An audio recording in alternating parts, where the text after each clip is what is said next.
what our reaction is, but let's not forget history and us being peaceful and protesting, and nothing is coming about. We need white people these outside. officers killing African Americans, man. There's nothing coming out of it. So what? How much more marching?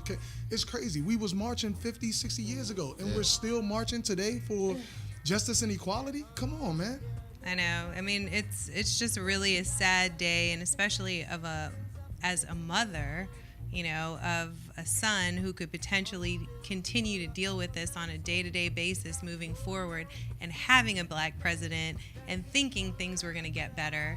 And it seems like we were more backwards than we were before we had a black president. Yeah.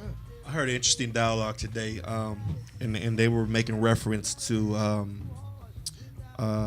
what's the place in Kansas? Kansas? The Black Wall Street? No, the last situation that just occurred. I can't think of the city name. You mean The Missouri? last city where the brother South got Carolina. shot. South Carolina? No, before that. Damn. See, that's the problem. That's too many. Right. That's too many cities. We just heard about Miami. Rashid just shared with us another situation in Miami. Nonetheless. So the situation that they explained was, that particular place was a white mayor, a white chief of police, and all of the leaders of that town were white. Bring this situation in, and these young people got to understand that despite the fact that there is a black chief of police, a black mayor, and a black president, 20 miles away or less than that, whatever it is, and they still can't get equality or get simple things that we think is justice. And so given that fact, you can't be mad when young people have no faith in marching. Right. Young people have no faith in what we deem as law, because everything that they've seen dictates that that's opposite of what we preach as adults. And like you have we have like today I was discussing something with my dude. He was like, man, we need more black cops. And I was like, okay, because then what? And so he was like, because then they would see themselves and us. And I was like, nah, they blue. They all blue to me. They all blue. They're not black, they're not white, they blue. Yeah. Because where were the punk ass black cops who were there to stop the white cops from acting up? They not gonna turn on them because they all blue. Or are you talking about when? In any one of these situations, in any being one of black these in many uniform situations, doesn't give you any more trust than being white Right. in uniform. If you already don't look at anybody in uniform as somebody you know. And I just going back to when I just think about when I first started teaching here in DC, my very first year, I remember being told, I was listening to some kids I was teaching, some kids that were troubled and just ran out of trouble a lot, and they were talking about like robbing people. And I was just like, wow, y'all are really sitting here talking about robbing people. Would be like, it's no big deal, I'm your teacher. I'm like, well, you ain't got to worry about being robbed. I'm like, well, why? Well, because, you're black, so you don't have no money, and you're with us, so you cool.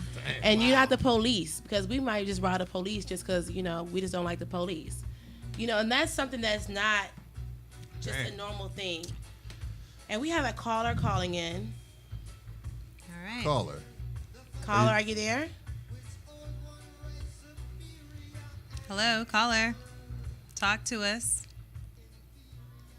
All right, we lost Hello. the caller. Call back. She's still on the line. still on the line. All right, well, call back if you Please can. call back. We're working on this, caller. We're working on this. So one of the other things I think, and this is like my last, and I'm getting off my soapbox because this is an emotional issue for me, but is that one of the things that I don't condone. Are we going back to the caller? We're getting technical instructions. One of the things I don't condone is the fact that I still don't agree with of destroying our neighborhoods. Right?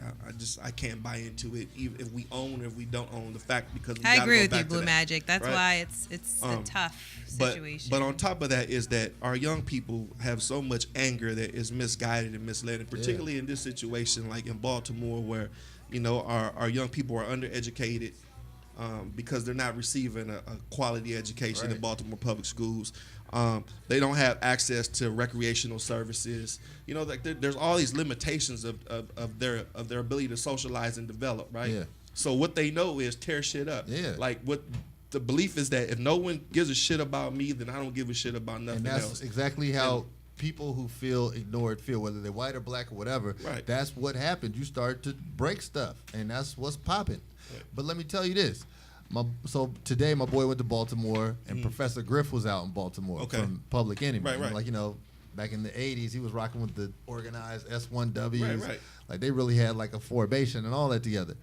He asked Professor Griff, what do you tell these people? And so Professor Griff was like, now's not the time to teach, because it's an old African proverb, you can't sharpen your spear when you're at war. Right.